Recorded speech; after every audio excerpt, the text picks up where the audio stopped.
प्रायश्चित दुख भाग भरे।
वर्ष पहले हमारे देशवासी इसी वेद मंत्र का उच्चारण करके परम पिता परमात्मा से याचना करते थे, सबका भला करो भगवान, सबको सुख और शांति हो।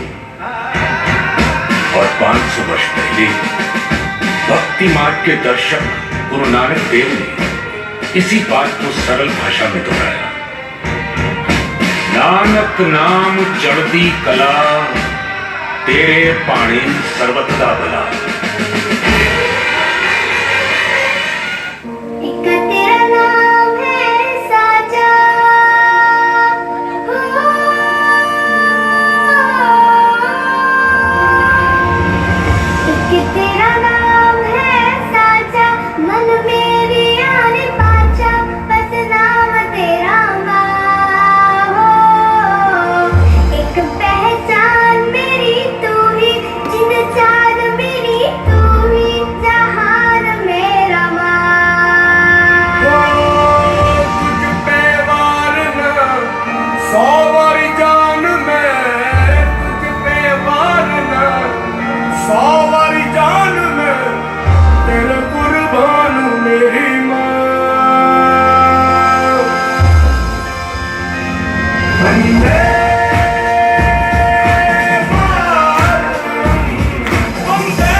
सबसे बड़ी मुझसे बस तो कदम पे देखो जीत खड़ी। हम मुझे कब से इंतजार था आज की शाम का, अब देखो क्या करता है ये बता हिंदुस्तान का। जो किसी के भी आगे झुका नहीं, हाँ मैं हूँ उस देश का। बैठ के ले नजारा इस ट्रैवल और पेस का। सीधा चलूं या चलूं ढाई ढाई चाल, बैक खेल मेरा होगा ये देख लंबी रेस का। मिट्टी का कर्ज है मैं मर के भी चुकाऊंगा, तुझे मिट्टी कर दूंगा या फिर मिट्टी में मिल जाऊंगा। जो भी कहा था मैं वो करके दिखाऊंगा, भी ऐसे हूँ खाली हाथ नहीं जाऊंगा। जब के बगैर झाड़ दूंगा तुझको मैं उखाड़ दूंगा, जहाँ से तू आया है ना वहीं तुझे गाड़ दूंगा। तेरी जमीन पे आज तुझे ही पछाड़ दूंगा, झंडा इंडिया का बेटे गाड़ दूंगा।